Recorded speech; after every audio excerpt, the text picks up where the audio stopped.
So we discovered ayahuasca maybe 7-8 years ago, and we're just fascinated by this plant medicine, and just hearing about all the benefits and some of the stories were just amazing. Like when you hear, you know, it's like 10 years of therapy in one ceremony, we're like, okay, what is this?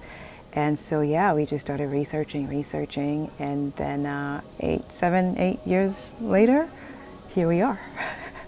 Right? As they say, when ayahuasca calls you, Yeah. and you hear the call, you answer it, whether it be in the same year or 7-8 years later like us. But yeah, I think just to give you a little backstory is we were curious about psilocybin mushrooms, but we didn't want to buy it from just anyone off the street. So we saw how easy it was to grow it by watching YouTube videos. And so watching these videos about psilocybin and psychedelics, part of the feed started to come up, and I don't know, but ayahuasca came up. Yeah. And so we started watching these videos, and then we were intrigued, and then we wanted to watch more videos, documentaries, and we were like in a black hole. Documentaries. It felt like it pulled us, and we were hard.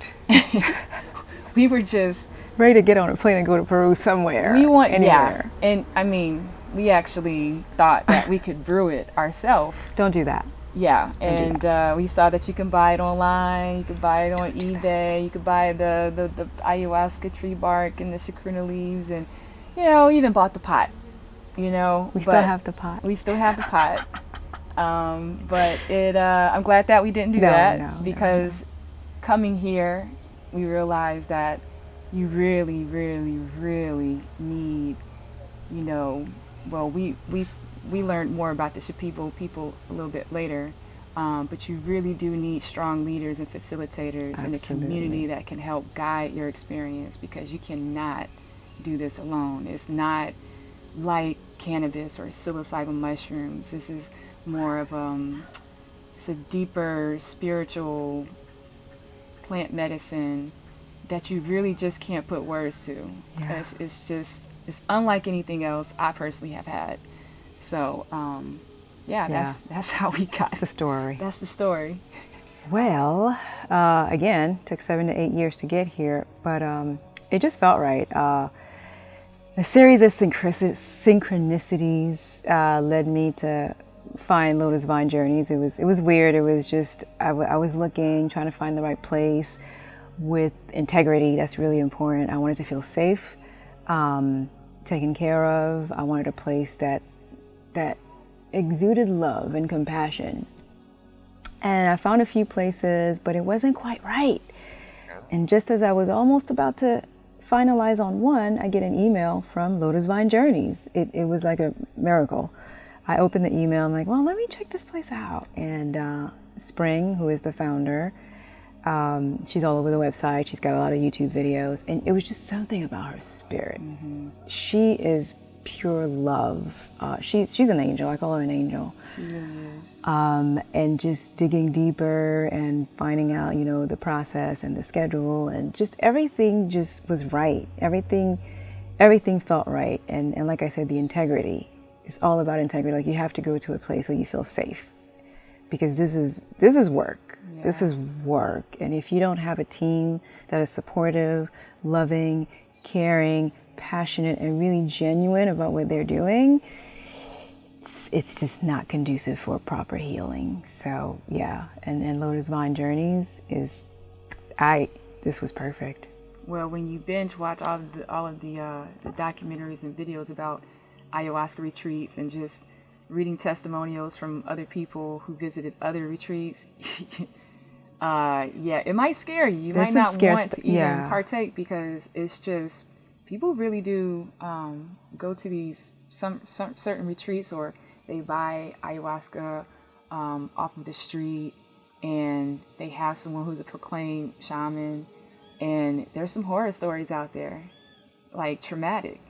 Like, you would have to actually take ayahuasca to get rid of those traumas. the correct way, with the correct facilitators and leaders, to actually get rid of the trauma, or to help heal the trauma that you dealt with at that retreat or with that pitfalls shaman. So it's important to choose the right place, and choose the one that speaks to your heart. Absolutely. You know, it has to feel priority. right. Yeah. It has to feel right. I came here for mainly one thing, which was for the majority of my life, I felt this like deep-rooted pain and sorrow and sadness underneath everything I did. So it was kind of like coloring everything, my path, everything I did, career, relationships, you name it. It was just always in the way, and also causing some depression. So that was my main thing, and I knew that it came from losing my mom when I was 13. So I came to work out that trauma, but I got so much more. It was ayahuasca showed me, yeah, okay, we're going to work on that, but it was about so much more. It was about finding me. It was about putting myself back together. Like I was really, I found that I was fragmented in so many ways, and during these past 6 ceremonies, I was able to put that all back together. I was able to shed, release, surrender. Surrender's a big one. Surrender. Yeah. And really truly see my light. Like, yeah. And see the beauty in all. And the people here, our group is amazing. Yeah. Like we have a new family. We have a new family of beautiful souls. Mm-hmm. Every single person here. This was magical. Yeah. This was one of the hardest things I've ever done in my life, but the most rewarding. Yeah. And for me, I would have to say that pretty much everything you just said. I mean, that's one thing you notice is that we all come here for to heal individual traumas, but the deeper rooted issue at hand, we all are dealing with the same thing as far as needing to be whole again. I really wanted to come here to deeply connect to myself more,